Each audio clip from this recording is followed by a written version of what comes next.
ہم انسانوں کے پاس 3 قسم کی لائبریریاں ہونی چاہیے: کتابوں کی لائبریری، سیاحت کی لائبریری اور زندہ انسانوں کی لائبریری۔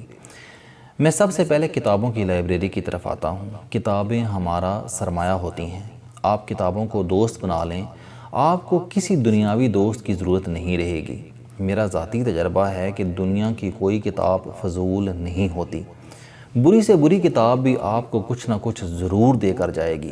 یہ آپ کو کم از کم یہ ضرور بتا جائے گی کہ بری کتابیں لکھی کیسے جاتی ہیں۔ میں سمجھتا ہوں کہ انسان اگر خوشحال اور صحت مند ہو تو پھر اسے اللہ اور کتاب کے علاوہ کسی چیز کی ضرورت نہیں۔ میں اپنا زیادہ تر وقت کتابوں اور اللہ کے ذکر میں گزارتا ہوں۔ میں جہاں بیٹھتا ہوں میرے دائیں بائیں کتابیں ہوتی ہیں، اور یہ کتابیں میرے دن کو رات اور رات کو دن میں بدلتی رہتی ہیں۔ کتابیں انسان کی پہلی لائبریری ہوتی ہیں۔ دوسری لائبریری سیاحت ہے۔ سیاحت جاننے، سمجھنے اور اللہ تعالیٰ کا شکر ادا کرنے کا بہت بڑا ذریعہ ہے۔ آپ زندگی میں کچھ نہ کریں، آپ صرف سفر کرنا شروع کر دیں، آپ چند دنوں میں سمجھدار، سیانے اور پڑھے لکھے ہو جائیں گے۔ اللہ تعالیٰ نے مجھے قطب جنوبی سے لے کر قطب شمالی تک اپنی زمین دیکھنے کا موقع دیا۔ میں 4 دنوں میں دنیا دیکھتا چلا جا رہا ہوں۔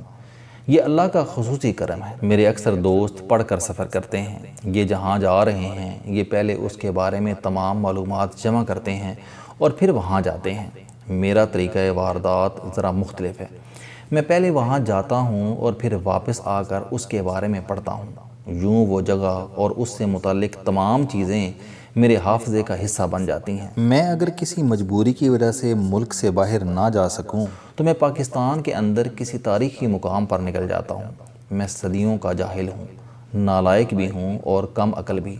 میں اگر سفر نہ کرتا یا پھر میری کتابوں سے دوستی نہ ہوتی تو شاید میں اب تک بے عقلی اور جہالت کی کسی چٹان کے نیچے آ چکا ہوتا۔ میں قصہ پارینہ بن چکا ہوتا۔ چنانچہ یہ کتابیں اور سیاحت ہے جس نے مجھے زندہ رکھا، جس نے مجھے سوچنے سمجھنے کی صلاحیت دی۔ اور آخری لائبریری زندہ انسان ہے۔ بندے کو تجربے بندے کا پتر بناتے ہیں، اور بندے کا ہر پتر انسان ہوتا ہے۔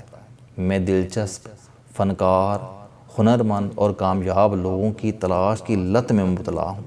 میں سمجھتا ہوں کہ دنیا میں صرف 2 قسم کے لوگ ہوتے ہیں: دلچسپ اور بور۔ میں دلچسپ لوگوں کی تلاش میں سرگرداں رہتا ہوں۔ یہ دلچسپ لوگ بھی لائبریری ہیں، اور میں نے عملی زندگی کے تمام امور زندہ انسانوں کی اس لائبریری سے سیکھے ہیں۔ مثلاً میرے ایک بزرگ دوست ہوتے تھے، شیخ عبدالحفیظ۔ میں نے ان سے بہت کچھ سیکھا۔ اللہ تعالیٰ انہیں کروٹ کروٹ جنت دے۔ وہ کہا کرتے تھے کہ ہم جس ملک میں رہ رہے ہیں اس میں کسی کے ساتھ کسی بھی وقت کچھ ہو سکتا ہے، چنانچہ آپ ہر وقت ہر قسم کی بری خبر کے لیے تیار رہیں۔ میں روز لوگوں کے ساتھ کچھ نہ کچھ ہوتا دیکھتا ہوں اور مجھے شیخ صاحب یاد آ جاتے ہیں۔ میرے ایک بزرگ دوست ہمیشہ 2 کرسیاں چھوڑ کر بیٹھتے تھے۔ میں نے ان سے وجہ پوچھی تو انہوں نے جواب دیا کہ آپ اگر کسی کے گھر یا کسی کے دفتر بیٹھے ہیں تو آپ شروع کی کرسیاں صاحب خانہ اور صاحب خانہ کے ذاتی مہمانوں کے لیے چھوڑ کر بیٹھیں۔ آپ اور میزبان دونوں خفت سے بچ جائیں گے۔ اور آپ اگر کسی عوامی جگہ پر بیٹھے ہیں تو آپ کبھی پہلی قطار میں نہ بیٹھیں، کیونکہ میں نے ہمیشہ پہلی قطار میں بیٹھے لوگوں کو اپنے سے زیادہ با اختیار لوگوں کے لیے جگہ خالی کرتے دیکھا، اور پہلی قطار میں بیٹھا شخص جب اٹھتا ہے تو پھر اسے آخری قطار یا پھر سیڑھیوں میں جگہ ملتی ہے۔ آپ اگر اس سلوک سے بچنا چاہتے ہیں تو آپ کوشش کریں آپ پہلی یا دوسری قطار میں نہ بیٹھیں، آپ تیسری چوتھی قطار میں بیٹھیں۔ آپ اپنی کرسی پر قائم رہیں گے۔ میرے ایک بزرگ دوست زندگی میں ہمیشہ دوسرے نمبر پر رہے۔ وہ انتہائی باصلاحیت شخص تھے، لیکن وہ پوری زندگی کسی محکمے کے سربراہ نہیں بنے۔ حکومت نے کئی بار کوشش کی لیکن وہ صاف انکار کر دیتے تھے۔ میں نے وجہ پوچھی، ان کا جواب تھا کہ دنیا کے زیادہ تر لوگ پہلی پوزیشن کے لیے کوشش کرتے ہیں۔ آپ اگر پہلی پوزیشن پر ہیں تو آپ کے لیے یہ پوزیشن ذرا دیر تک سنبھالنا مشکل ہو جائے گی، چنانچہ آپ ہمیشہ باس کی کرسی خالی چھوڑ دیں، آپ کی عزت اور انا دونوں بچ جائیں گی۔ وہ کہا کرتے تھے کہ ہمیشہ نمبر 2 پر رہو۔ کارکردگی بری ہوگی تو زیادہ سے زیادہ تیسرے نمبر پر چلے جاؤ گے، کوشش کر کے دوبارہ نمبر 2 پر آ جاؤ گے۔ لیکن اگر آپ پہلے نمبر پر چلے گئے تو ذرا سی ہوا چلے گی اور آپ اڑ کر 0 پر چلے جاؤ گے۔ وہ کہا کرتے تھے کہ میں نے پوری زندگی نمبر 1 کو ذلیل ہوتے دیکھا۔ میری زندگی میں ایک بھی ایسی مثال نہیں جس میں نمبر 1 عزت کے ساتھ گھر گیا ہو، جبکہ میں نے اپنی زندگی کے تمام نمبر 2 کو فیئر ویل کے ساتھ رخصت ہوتے دیکھا۔ یہ ہمیشہ تالیوں کی گونج میں ریٹائر ہوئے۔ میرے ایک بزرگ دوست کہتے تھے کہ اللہ کے علاوہ کوئی کسی کو کچھ نہیں دے سکتا، چنانچہ صرف اس اللہ کے سامنے ہاتھ پھیلاؤ جس کے سامنے بادشاہوں کی جھولیاں بھی پھیلی رہتی ہیں۔ انسان تو گدھا ہے، گدھا گدھاؤں کو کیا دیں گے؟ وہ کہا کرتے تھے کہ آپ کے پاس آخر میں نیکی اور خاندان کے سوا کچھ نہیں بچتا، چنانچہ نیکی کرنے اور خاندان کو ساتھ لے کر چلنے کا کوئی موقع ضائع نہ کریں۔ وہ کہا کرتے تھے کہ مشکل وقت دشمن پر بھی ہو تو اس کا ساتھ دو، تم کبھی خسارے میں نہیں رہو گے۔ وہ کہتے تھے کہ اللہ کے رسول صلی اللہ علیہ وآلہ وسلم عاجز انسان کے گارنٹیڈ ہیں، عاجزی اختیار کرو تمہاری عزت محفوظ رہے گی۔ وہ کہتے تھے کہ نہ لو نہ دو، پوری زندگی خوشحال رہو گے۔ میں نے وضاحت چاہی تو فرمایا کہ میں نے آج تک کسی شخص کو قرض لے کر خوشحال اور کسی کو قرض دے کر خوش نہیں دیکھا، چنانچہ کسی سے ادھار لو اور نہ کسی کو ادھار دو، زندگی اچھی گزرے گی۔ میں نے پوچھا لیکن اگر آپ کا کوئی دوست عزیز مالی مشکل کا شکار ہو تو پھر؟ فرمایا کہ آپ اپنی استطاعت کے مطابق فوراً اس کی مدد کر دیں، لیکن یہ مدد ادھار یا قرض نہیں ہونی چاہیے۔ میرے ایک بزرگ دوست کہا کرتے تھے کہ آپ کا جو دوست لوگوں میں بیٹھ کر آپ کی خامیاں بیان کرے یا آپ کو مشورہ دے تو وہ شخص ہرگز آپ کا دوست نہیں، وہ آپ کا حاسد ہے، آپ اس سے فوراً کنارہ کش ہو جائیں۔ وہ کہا کرتے تھے کہ جو شخص وعدے اور وقت کا پابند نہ ہو آپ اس پر کبھی اعتبار نہ کریں، وہ شخص آپ کو کسی بڑی مصیبت میں پھنسا دے گا۔ وہ کہا کرتے تھے کہ وہ شخص جو اپنا اور اپنے اہل خانہ کا خیال نہیں رکھتا وہ کبھی کسی کا خیال نہیں رکھ سکتا۔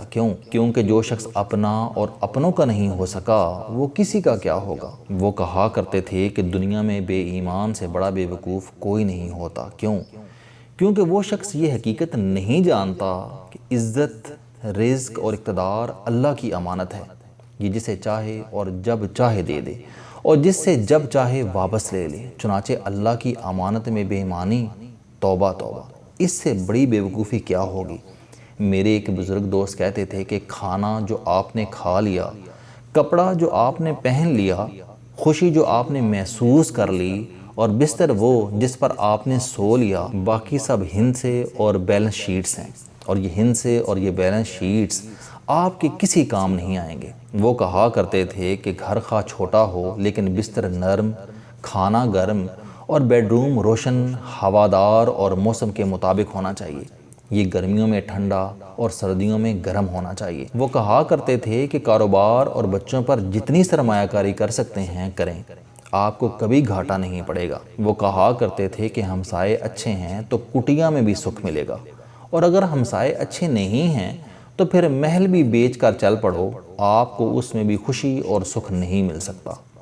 وہ کہا کرتے تھے کہ وہ ملازمت کبھی نہ کرو جو دل، دماغ اور ضمیر پر بوجھ محسوس ہو۔ کیونکہ وہ ملازمت کبھی نہ کبھی چلی جائے گی لیکن آپ زندگی بھر بیمار رہیں گے۔ یہ زندہ کتابیں میرا اصل اثاثہ ہیں، یہ ہمیشہ میرے ساتھ رہتی ہیں۔ میں نے ان سے سیکھا عاجز رہو، معاون رہو، دوسروں کے کام آؤ، فیملی کے ساتھ رہو، وعدہ نہ توڑو، قانون نہ توڑو، وقت کی پابندی کرو، فطرت سے محبت کرو اور اللہ سے ڈرو۔ میں نے سیکھا اگر آسمان والا آپ کے ساتھ ہے تو پھر زمین والے آپ کا کچھ نہیں بگاڑ سکتے۔ میں نے سیکھا کہ دنیا میں محنت سے بڑا کوئی استاد اور ہنر سے بڑی کوئی سفارش نہیں۔ میں نے سیکھا کہ دنیا میں عاجزی سے بڑی کوئی طاقت اور برداشت سے بڑا کوئی ہتھیار نہیں۔ میں نے سیکھا کہ دنیا میں وقت سے بڑی کوئی دوا نہیں، اور میں نے سیکھا کہ انسان کے پاس پیسہ کم ہونا چاہیے لیکن زیادہ بالکل نہیں ہونا چاہیے۔ کیونکہ کم ہوگا تو عذاب ہوگا اور زیادہ ہوگا تو حساب ہوگا، اور انسان عذاب سے تو بچ سکتا ہے لیکن حساب سے نہیں بچتا۔ میں روزانہ ایسی زندہ کتابوں میں رہتا ہوں، آپ بھی زندہ کتابیں تلاش کریں، آپ بھی اچھی اور سکھی زندگی گزاریں گے۔ السلام علیکم دوستو، علم دوستی چینل بنانے کا مقصد موٹیویشنل اور زندگی بدل دینے والی کہانیاں آپ تک پہنچانا ہے۔ مجھے خوشی ہے کہ آپ احباب کو یہ ویڈیوز بہت پسند آ رہی ہیں۔ کوئی بھی شخص جو مایوسیوں میں گھرا ہو یا کوئی بھی شخص جو اپنی زندگی مثبت انداز سے گزارنا چاہتا ہے، اس کے لیے یہ چینل لائف چینجنگ ثابت ہوگا۔ میرا دعویٰ ہے کہ کوئی بھی شخص اگر اس چینل کی ویڈیوز دیکھ اور سن لے گا تو اس کی زندگی بدل جائے گی۔ اگر آپ کو یہ چینل پسند آئے تو اسے سبسکرائب کرنا نہ بھولیں تاکہ ہر نئی آنے والی ویڈیو آپ تک پہنچ سکے۔ اس ویڈیو کو دوسروں تک ضرور پہنچائیں کیونکہ یہ صدقہ جاریہ ہے۔